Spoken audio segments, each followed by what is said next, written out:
worden voor eerst nog geen kerken sluiten, maar de besturen worden wel geervoegen. De 30 Friese parochies moeten fuseren, zodat er in totaal 8 blijven. Vanaf januari kunnen ze aan de slag gaan. En dan hebben we in principe een 24 maanden traject, dus in 2 jaar is het dan mogelijk. En men moet uiterlijk 1 januari 2016 beginnen. Dus we willen eigenlijk over 6 jaar in heel Noord-Nederland die 19 grotere bestuurlijke eenheden gerealiseerd hebben. Bisschop de Korte had de concrete plan hoe het bekendmaken in de pastoriekerken in Drachten. Pastoren en parochiebesturen uit Friesland, Greensland en Drenthe binnen er en hebben een soort vragen. Dat mensen ook het idee hebben, wij als we geld geven, geven we dat om onze eigen kerk overeind te houden. Dus ik ben heel benieuwd hoe dat in dat plan nu staat, want dat ligt heel gevoelig. Dus dat uiteindelijk we bijvoorbeeld niet met het geld van Roodhuis het gat van Sneek dicht hoeven te maken.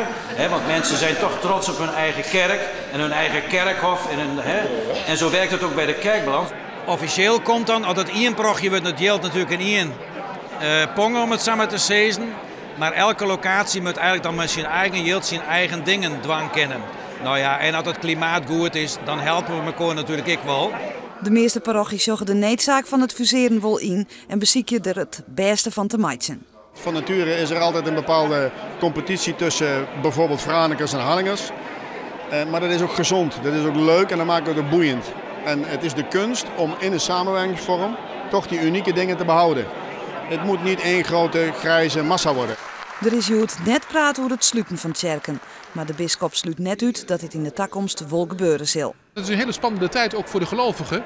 Wil ik dat de kerk in het dorp behouden blijft als ze geven aan de kerk, als ze hun tijd investeren in de kerk, dan is het natuurlijk zo dat wij proberen om zoveel mogelijk geloofsgemeenschappen overeind te houden.